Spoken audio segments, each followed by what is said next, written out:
আহ্বান বেস্টসেলার আত্মোন্নয়নমূলক বইয়ের বিশাল সমাহার। Audio book listening, understand and apply.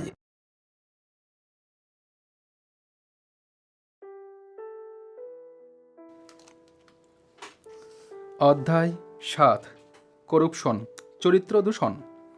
প্যারাজাইটস in the system, সমাজের পরগাছা। France fail because there was corruption without indignation. Romain Rolland. ক্ষমতা ঘৃণাবিহীন অপব্যবহার ফ্রান্সের পতনের কারণ। একটা প্রাচীন প্রবাদ আছে, অন্যায়ের সঙ্গে লড়াই করতে যত দেরি করবে তত তাকে জয় করা কঠিন হবে। একবার একজন লোক প্রতিবেশীদের বারবার বারণ সত্ত্বেও রাস্তার মাঝে একটা কাটা ঝোপ পুঁতল। ঝোপটা বড় হয়ে পথিকদের পায়ে কাটা ফুটতে শুরু করলো। তখন তাকে কাটা ঝোপটা কাটতে বলা হলে প্রত্যেকবার সে কাল কাটবো বলে এড়িয়ে যেতে লাগলো। তারপর একদিন তার নিজেরই পায়ে একটা কাটা ফুটে রক্ত পড়তে শুরু করলো। এবার সে ঝোপটা থেকে রেহাই পেতে চাইলো, কিন্তু দেখলো যে তার আর কিছুই করবার নেই।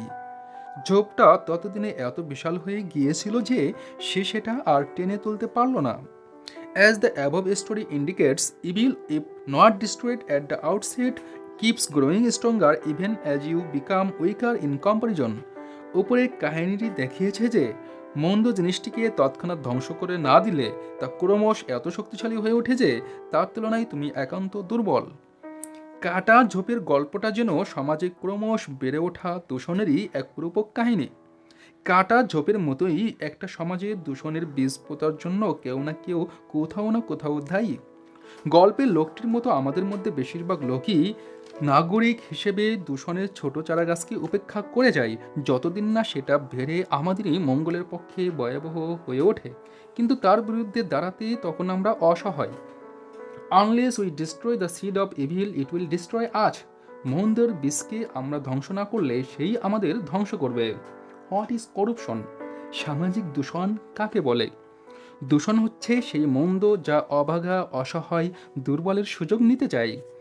বেশিরভাগ ক্ষেত্রে সামাজিক দূষণের এই হৃদয়হীন কঠোরতা কুটিল পরিকল্পনার পরিণাম হয়। একটি কলুষিত সমাজ ব্যবস্থায় আইনগুলো হয় মাকড়সার জালের মতো, তা গরিব দুর্বলদের মেরে ফেলে বটে, কিন্তু ধনী বা ক্ষমতাবানদের হাতে চূর্ণ হয়ে যায়। সমাজে কলুষতা অনিয়ন্ত্রিত থাকলে তা ক্যান্সারের মতো সমাজ ব্যবস্থাকে ভেতর থেকে কুড়ে খেয়ে নেয়। প্রায়ই দেখা যায় যে সমস্যার শুধু বিস্তৃতি ও ব্যাপ্তি দেখেই চিন্তা করতে অপরাগ লোকেরা আমাদের সমাজে কলুষতা চলবে এই ধারণা নিয়েই সাধারণত সন্তুষ্ট থাকতে চায়। এটা একটা বিশ্বজনীন ব্যাপার বলে লোকেরা এটার অস্তিত্বের ন্যায্যতা প্রমাণ করতে চায়। সততা আর ন্যায়পরায়ণতা কোনো দিন কোনো সমাজেই 24 ক্যারেট খাঁটি ছিল না, কিন্তু আমরা 8 ক্যারেট খাঁটি আর 22 ক্যারেট খাঁটির মধ্যে তফাৎটা কি উপেক্ষা করতে পারি? তাহলে কলুষতাটা কি নিয়ম বা ব্যতিক্রম? অসৎ শাসন ব্যবস্থায় লোক দেখে পদ তৈরি হয়, কিন্তু সুশাসন ব্যবস্থায় যে পদগুলো বর্তমান আছে তার জন্যে উপযুক্ত লোক বেছে নেওয়া হয়। একবার তৃতীয় বিশ্বের ঘুষের জন্য কুখ্যাত একটা দেশ থেকে একজন মন্ত্রী অন্য দেশের একজন মন্ত্রীর ব্যক্তিগত আমন্ত্রণে বিদেশ গেল। সেখানে তাকে যা জাঁকজমক অভ্যর্থনা দেওয়া হলো তা দেখে সে আশ্চর্য হয়ে গেল। কিছুক্ষণ পরে সে তার আমন্ত্রণকর্তাকে জিজ্ঞেস করলো রাজ্যের সাহায্য ছাড়াই কি করে সে তাকে এত ব্যয় সাপেক্ষ অভ্যর্থনা জানালো। সেই লোকটি অতিথিকে জানালার ধারে নিয়ে গিয়ে একটা নদী দেখে জিজ্ঞেস করলো, নদীটা দেখতে পাচ্ছ? উত্তর এলো হ্যাঁ। নদীর ওপরের সেতুটা দেখতে পাচ্ছ? আবার উত্তর এলো হ্যাঁ। মন্ত্রী বলল, শতকরা 10 ভাগ। তারপরে পরের বছর তৃতীয় বিশ্ব থেকে সেই দেশের মন্ত্রী অন্য দেশের মন্ত্রীকে নিজেদের দেশে আসতে আমন্ত্রণ জানিয়ে তাকে আরও জাঁকজমক অভ্যর্থনা জানালো। বিদেশের মন্ত্রী খুশি হলেও আশ্চর্য হয়ে গেল। সে জিজ্ঞেস করলো যে রাজ্যের সাহায্য ছাড়াই মন্ত্রী কি করে এত টাকা খরচ করতে পারলেন। ঘুষখোর দেশের মন্ত্রী একটু হেসে তার হতবুদ্ধি বন্ধুকে জানালার ধারে নিয়ে গিয়ে জিজ্ঞেস করলো, নদীটা দেখতে পাচ্ছ? সে উত্তর দিল হ্যাঁ। ঘুষখোর দেশের মন্ত্রী জিজ্ঞেস করলো, তুমি নদীর উপর সেতুটা দেখতে পাচ্ছ? উত্তর এলো না। ঘুষখোর দেশের মন্ত্রী বলল, শতকরা 100 ভাগ। দূষিত সমাজের অমানবিক ব্যবহার দেখে লোক আশ্চর্য হয়ে ভাবে জগৎটা কি আল্লাহর সৃষ্টি নাকি শয়তানের। অসৎ গণতন্ত্র বলতে বোঝায় যে দেশ গুন্ডারা উর্দি পরে চালাচ্ছে আর সৎ দেশবাসীদের আতঙ্কে রাখছে। একটা অসৎ সরকার অপরাধীদের এক সংগঠন ছাড়া আর কিছুই নয়। যখনই কোনো ঘুষখোর সরকারি অফিসার এসে বলে আমি তোমাকে সাহায্য করবার জন্যে সরকার থেকে আসছি, তখনই জানবে যে সামনেই তোমার সমস্যা উপস্থিত। সরকারি অফিসারদের জনসাধারণের ভৃত্য হবার কথা, কিন্তু তারা যেভাবে কাজ করে তা দেখে মনে হয় যে জনসাধারণই এইসব অসৎ অফিসারদের চাকর হয়ে গিয়েছে। একটা একটা সরকারকে ঠিকমতো বাঁচিয়ে রাখতে গেলে দেশবাসীকে নিষ্ঠার সঙ্গে কর্তব্য করে যেতে হবে। যদি নাগরিকরা তাদের কর্তব্যে অবহেলা করে, অসৎ চরিত্রের লোকদের উঁচু পদে বসায়, তাহলে সরকার কলুষিত হয়ে যেতে বাধ্য। এইরকম দূষিত ব্যবস্থায় ব্যক্তিগত স্বার্থে আইন তৈরি হয়, জনসাধারণের স্বার্থে নয়। আর সবচেয়ে গুরুত্বপূর্ণ হচ্ছে যে অসৎ অযোগ্য লোকেরা ক্ষমতাশীল পদে নিযুক্ত হয়। তখন জনসাধারণের দেওয়া করের টাকা নিয়ে ছিনিমিনি খেলা হয় এবং নাগরিক অধিকারকে উপেক্ষা করা হয়। যখন সরকার নিজেই আইন ভাঙে, তখন সমাজে আইনের প্রতি সাধারণভাবে একটা অবজ্ঞা ভাব জন্মায়। অসৎ পথে পাওয়া ধন দৌলতই তখন সম্মান প্রতিপত্তির মানদণ্ড হয়ে নৈতিক মূল্যের অবনতি ঘটায়। এখানে আমরা টুকরো টুকরো অসদাচরণের কথা বলছি না, আমরা একটা সম্পূর্ণ ব্যবস্থার কথা বলছি, যা দূষিত হয়ে গিয়ে নাগরিকদের জীবনের সব ক্ষেত্রে তার প্রভাব ছড়িয়ে দেয়। যখন দূষণটাই জীবনের রীতি হয়ে যায়, তখন স্বাধীনতা অর্থহীন হয়ে পড়ে। তখন ন্যায়ের পথে জীবনযাত্রাই সংকটের হয়। বিবেক ঘুমন্ত থাকলে সে দূষণ বেড়ে ওঠে, এই কথাটা বোঝার প্রয়োজন আছে। একজন লোক ভাবত যে সে যদি চাষাদের অনেকগুলো গোলা থেকে একটু একটু করে গম চুরি করে, তাহলে চাষারা তা লক্ষ্য করবে না, আর তার জন্য নিজের গমের একটা বিশাল আড়ত হয়ে যাবে। একদিন রাত্রে সে গোলাবাড়িগুলোতে গেল আর তার মেয়েকে বলল যে সে যখন চুরি করবে তখন দাঁড়িয়ে পাহারা দিতে। যখন সে প্রথম গোলাবাড়িটা থেকে চুরি করছে, তার মেয়ে চেঁচিয়ে উঠল, বাবা, তোমাকে কেউ লক্ষ্য করছে। সে দৌড়ে বেরিয়ে এলো, কিন্তু কাউকে দেখতে পেল না। তখন সে আরও খানিকটা গম চুরি করবে বলে দ্বিতীয় গোলাবাড়িটাই গেল। আবার তার মেয়ে বলল, বাবা, কেউ তোমাকে দেখছে। সে আগের বারের মতো দৌড়ে ফেরত চলে এলো, কিন্তু এবারও কাউকে দেখতে পেল না। তখন সে তৃতীয় গোলায় গেল, তার মেয়ে তৃতীয়বারও চেঁচিয়ে উঠল, বাবা, তোমাকে কেউ দেখছে। সে আগের মতোই দৌড়ে ফিরে এলো, কিন্তু কাউকেই দেখতে পেল না। এবার সে রেগে গিয়ে বলল, যখন এখানে কেউ নেই তখন কেন আমাকে লক্ষ্য করছে বলে তুমি আমার সামনে সমানে চেঁচিয়ে যাচ্ছিস? যখন এখানে কেউ নেই তখন কেন আমাকে লক্ষ্য করছে বলে তুই সমানে চেঁচিয়ে যাচ্ছিস? তার মেয়ে জবাব দিল, বাবা, ওপর থেকে একজন সব সময় তোমাকে লক্ষ্য করছেন, তিনি আল্লাহ। বিবেকের অপর নাম অনেক সময় আল্লাহ হয়। একজন লোকের অনৈতিক সংকটের সময়ই বিবেকই একমাত্র অভিভাবকের কাজ করে। আমাদের অন্তরের স্বর আমাদের সঠিক পথের নির্দেশ দেয়। অসৎ দুশ্চরিত্র লোকেরা বিবেককে ঘুম পাড়িয়ে অত্যন্ত সুখে আর আরামে থাকে। যেসব লোকেরা অন্য লোকদের সঙ্গে বিশ্বাসঘাতকতা করে, তারা আসলে প্রথমে নিজেদের বিবেকের সঙ্গে বিশ্বাসঘাতকতা করে। বিবেকের সঙ্গে বিশ্বাসঘাতকতা করা হলে তা নীরবে থাকতে পারে, কিন্তু কখনোই নিশ্চিন্তে থাকে না। অন্যের সুযোগ নেওয়া হচ্ছে নৈতিক অবনতির চরম, আর তা আসে গুণের ছদ্মবেশে। এরকম ধরনের সমাজগুলো ভেতরে ঘৃণা ধরা পচা ফলের মতো হয়ে যায়। George Bernard Shaw said, democracy substitutes election by the incompetent many for appointment by the corrupt few. George Bernard Shaw বলেছেন, গণতন্ত্র বলতে বোঝায় কয়েকজন ঘুষখোর লোকের নিয়োগের জন্যে বহুজন অযোগ্য লোকের দ্বারা নির্বাচন। একটা দূষিত সমাজে কমিশনার শব্দটা এক বিশেষ তাৎপর্য পেয়েছে। অগ্নি দপ্তরের কমিশনার যে প্রতিটি নিরাপত্তা সার্টিফিকেট অনুমোদন করার জন্য কমিশন নেয়, এবং আবাসিক কমিশন নেয় প্রত্যেকটি বাড়ি তৈরি করবার জন্য, এই কথা সবাই জানে। আয়কর কমিশন নেয় প্রত্যেক আয় পিছু। এই দূষিত সমাজগুলোতে কমিশনাররা কমিশনের উপর নির্ভর করেই জীবন কাটায়। সেই জন্য এই সব সমাজে যে লোক কমিশন নেয় তাকেই যে কমিশনার বলা হবে তা আশ্চর্য নয়। গ্র্যাজুয়াল ডিজেনারেশন, ক্রম অবনতি। What happen to the level? মার্কামারা লোকেরা গেল কোথায়? যখন একটা সমাজে দূষণকে সবাই স্বাভাবিক বলে মেনে নেওয়াতে অসচ্চরিত্র লোকের কোনো কলঙ্ক আছে বলে আর মনে করে না, তখন সেই সমাজের যে অবনতি হবে সেটা কিছু আশ্চর্যের নয়। অতীতে ঘুষখোর লোকদের বিরুদ্ধে সামাজিক অপবাদ একটা প্রয়োজনীয় কাজ করত। তার ফলে এই ধরনের লোকদের সমাজে বাকি লোকদের থেকে আলাদা করে দেওয়া হতো এবং পরিণামে সমাজের নৈতিক স্বাস্থ্য সুদৃঢ় থাকতো। সাধারণ লোকে দুশ্চরিত্র লোকদের সঙ্গে সামাজিক স্তরে মিশতে চাইতো না, অথবা যেসব পরিবারের বদনাম আছে সেসব পরিবারের ছেলে মেয়েদের বিয়ে দিতে চাইতো না। এর কারণ একজন মার্কামারা হয়ে গেলে তাকে নিচু চোখে দেখা হতো। কিন্তু এখন নৈতিক মূল্যের অবনতি হবার ফলে আমরা এই অন্যায় আচরণগুলোকে তোমাকে বাস্তববাদী হতে হবে বলে ন্যায়সঙ্গত দেখবার চেষ্টা করি। A corrupt country runs like a bus where half of the passengers are trying to drive the bus and the other half are trying to collect the fare. ঘুষ লক্ষ্য নয়, এটা লক্ষ্যে পৌঁছাবার উপায়।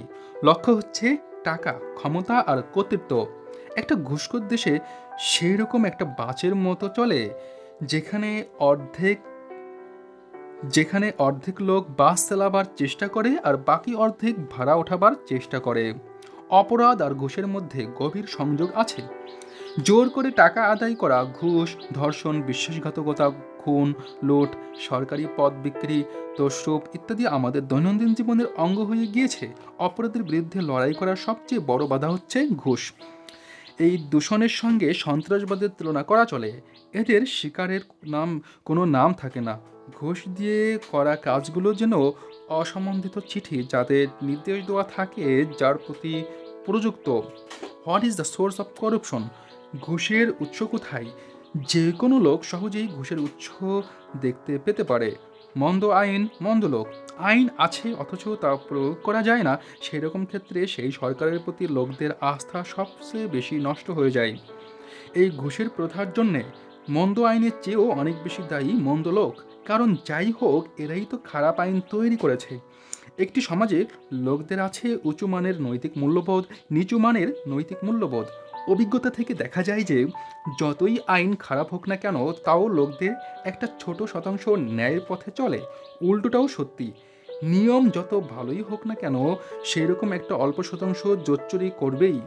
অধিকাংশ লোকই কিন্তু নির্দেশ পাবার জন্য সমাজ ব্যবস্থার দিকে তাকিয়ে থাকে।